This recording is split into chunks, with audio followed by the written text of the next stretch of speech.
Hey now, it's Andrew McLean, and I want to bring you a story that we actually brought you on the radio a couple of weeks ago about a young lady named Irina Zarutska.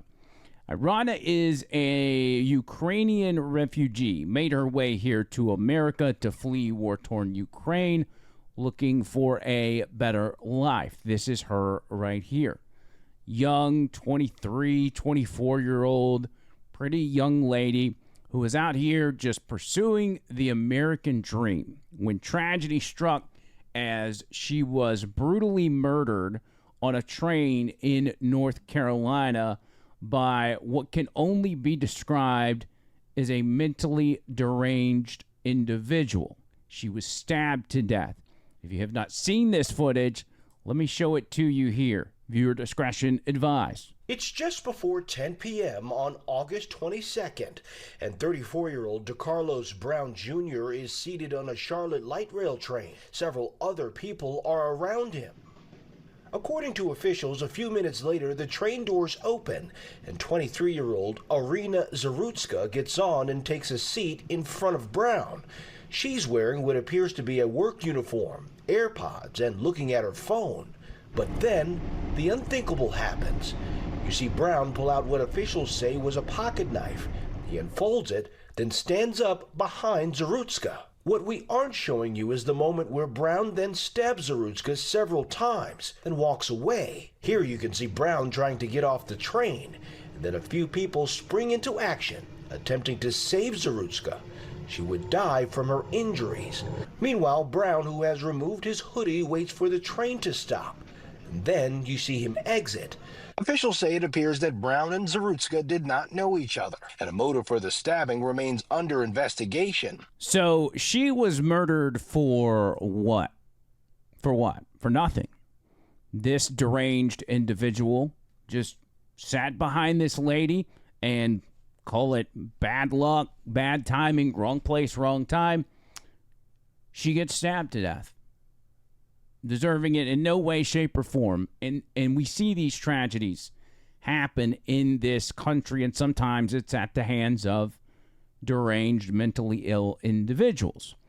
But this story was mysteriously missing from the news cycle. As I said, we brought it up on the radio show 2 weeks ago, if not longer.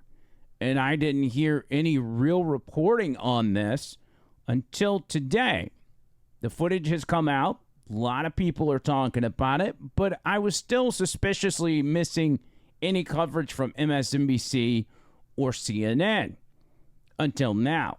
CNN has come out with their coverage, and they brought the expert Brian Stelter, Potato Head, in to explain why this story has not been covered by CNN up to this point. It only gained national news attention here in the past couple of days. Why is that? Right, most murders in the U.S. never become national news. This one's garnered attention for a couple of reasons. Number one, first and foremost, the recent release of that gruesome video. Second, the energy from pro-Trump activists. They picked up on this video from local news and ran with it. It's a little bit like the times when civil rights groups have raised attention about police-involved shootings. In this case, it is Trump-aligned influencers who are posting up a storm about this case on social media. Really, over the weekend, Elon Musk, Charlie Kirk, other Trump-aligned figures succeeded in making this senseless death a symbol of big city crime. We heard President Trump asked about it yesterday when he was heading home from New York City. He didn't seem to know much about it. He said he would get briefed, and then today Trump did know all about it. That's exactly what has happened here. This story has trickled up from local news to social media and now to the president's attention, and it's being used, as you said, Brianna, as a political symbol, with MAGA media calling for more forceful punishments and more incarceration. I have to say, some of the replies to Musk, some of the comments around this story are baldly racist, stoking fear of African Americans because this man attacked a white woman. So according to Potato Head Brian Stelter, this is about racism. Not about race itself, because you've got a white victim and a black perpetrator, but it's about the racism outside of the story. Simply following this story and wanting justice for this victim is in fact itself racist. it gives CNN the opportunity to cover the story finally. So good for them. Glad they finally found the reason to bring this up and shed light to this senseless tragedy.